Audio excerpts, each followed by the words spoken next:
What happens when a smaller nation, against all odds, turns the tide and takes the fight into the heart of its larger, nuclear-armed neighbor? How does one conflict redefine the entire geography of war? Welcome to TubeGeo, where we explore the shifting geopolitics of the world.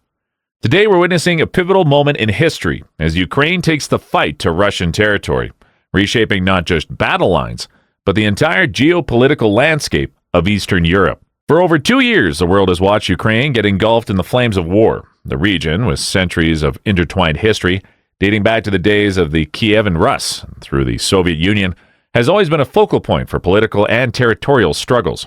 Now with Ukraine standing at the crossroads of East and West, its actions are redefining the map of modern conflict. On August 6, 2024, the Ukraine forces launched a daring and meticulously planned offensive that broke the stalemate in the war. Ukrainian troops crossed into Russia's Kursk province, a region not only strategically vital, but historically significant, and has long been a protection buffer zone. This was the first major breach of Russia's border since World War II, and it signaled a shift in the geography of the war. The advance targeted critical Russian supply routes and military infrastructure, dismantling the logistical support lines that had fueled Russia's slow but steady gains in the Donbass and Zaporizhzhia regions. Those gains paved the way to a potential new country. Check out the link video titled "Don't Be Surprised If These 11 New Countries Pop Up on the World Map." Ukraine's incursion into Kursk, a province historically known for its significance during the Battle of Kursk in 1943, served as a reminder of how geography has always played a crucial role in Russian defense strategies. By seizing this terrain, Ukraine disrupted Russia's traditional approach to securing its western front, forcing Moscow to divert resources from other regions, including the deeply contested Crimea. Ukraine's position as a gateway between Europe and Russia has long been the reason for its strategic importance, making it a battleground for influence between nations. Meanwhile, Russia's broader geopolitical strategy, centered around asserting dominance over former Soviet territories, was deeply tied to Russia's sense of security rooted in geography. Belarus, Moldova, and even parts of the Baltic region have been seen as essential to Moscow's buffer against NATO expansion. But with Ukrainian forces pushing into Kursk, Putin's doctrine of using geography as defense collapsed, raising concerns about how far Russia needs to go to regain control. For Ukraine, this offensive also carried a historical dimension.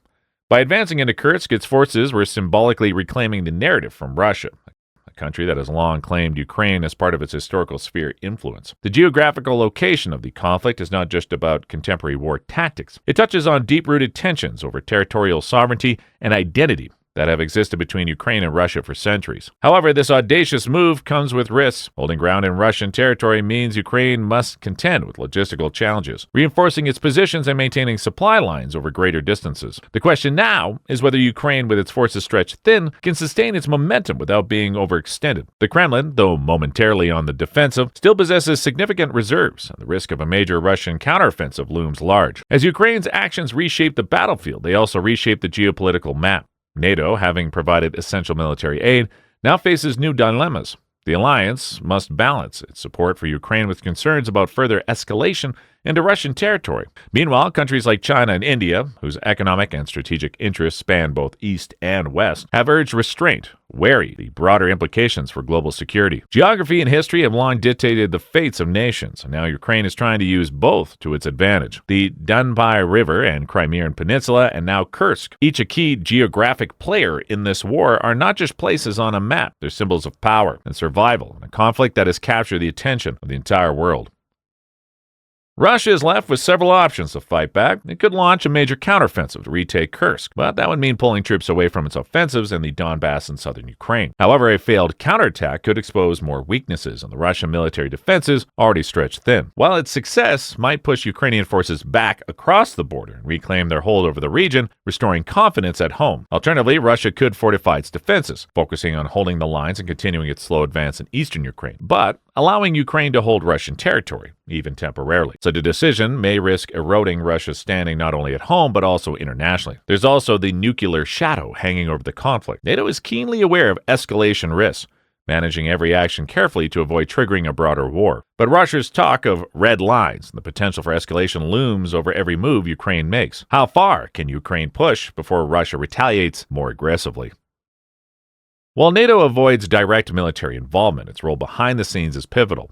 Since the beginning of the war between Russia and Ukraine, NATO has been Ukraine's backbone, supplying weapons, intelligence, and logistical support. Countries like the US, UK, and Poland have poured billions in arming Ukraine with weaponry that allowed Ukraine to fight back with force. The alliance's economic and humanitarian efforts have been just as vital, helping Ukraine cope with the massive displacement of civilians and the crippling effects of war on its economy. Meanwhile, NATO has reinforced its eastern flank with troops in Poland, Romania, and the Baltic states to prevent any spillover from the conflict. All these moves are calculated to support Ukraine without directly pulling NATO into a war with Russia. But NATO's caution has its limits. As Ukraine pushes further into Russian territory, the alliance faces difficult choices. How far can it go in supporting Ukraine's offensives without triggering Russian retaliation? Can it continue to supply advanced weaponry without crossing Russia's red lines? Meanwhile, Ukraine is faced with tough choices of its own. Having changed the geographical scope of the war, Ukraine must balance bold offensives with the real risk of overextension.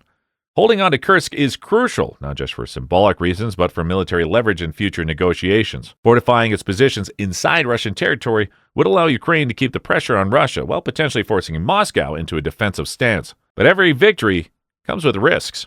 Ukraine's forces are stretched thin. An overextension could leave its troops vulnerable to a massive Russian counteroffensive. If supply lines are cut or resources dwindle, Ukraine could lose its foothold in Kursk and suffer significant losses. Moreover, Russia's response could be unpredictable and devastating, especially if Moscow decides to escalate the conflict. One of Ukraine's biggest challenges is its dependence on Western support. Without NATO's continued flow of weapons, ammunition, and financial assistance, Ukraine's ability to sustain its offensives would be severely weakened. As the war drags on, the risk of Western fatigue grows. If NATO members begin to pull back, Ukraine could be left fighting an uphill battle with diminished resources. Winter is also looming. Harsh conditions could complicate any further offensives and leave Ukrainian cities vulnerable to Russian strikes on energy infrastructure, which could plunge millions into darkness and cold. Ukraine's winter warfare will need to be precise and strategic, or it risks losing the momentum it's gained over the summer. As Ukraine advances, it must contend with the escalating stakes of the war. By launching a bold offensive into Russian territory, Ukraine has not only shifted the battlefield but also exposed weaknesses in Russian defenses. This unexpected move forced Russia to rethink its military strategy, pulling resources from other critical fronts like the Donbass and Zaporizhzhia. However, with every gain comes new risks. The deeper Ukraine pushes, the more vulnerable its supply lines become, and a potential Russian counteroffensive could turn the tide at any moment.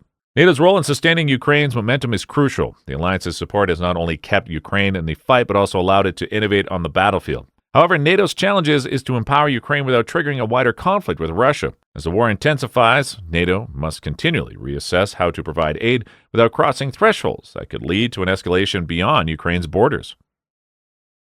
Ukraine's latest offensive has revealed more than just military prowess, demonstrated how flexible strategy can redefine the course of a conflict. What began as a desperate defense has evolved into a dynamic confrontation that now tests Russia's ability to adapt. Ukraine's incursion into Russian territory has forced Moscow into a reactive posture, prompting difficult decisions about troop allocation, defense priorities, and potential mobilizations. For Russia, the path forward remains either to fortify key positions, push for renewed offensives, or recalibrate its strategy entirely. Meanwhile, Ukraine faces equally critical choices, whether to consolidate its gains in Kursk, advance deeper into contested regions, or leverage its newfound position for diplomatic negotiations. As the conflict evolves, its implications extend far beyond the battlefield. Will Ukraine sustain its momentum? How will Russia recalibrate? And what role will NATO play as the stakes grow even higher? If you found this video insightful, hit subscribe and turn on notifications to stay informed. Share your thoughts on Ukraine's strategy in the comments below. Don't forget, like and share with others following this conflict closely.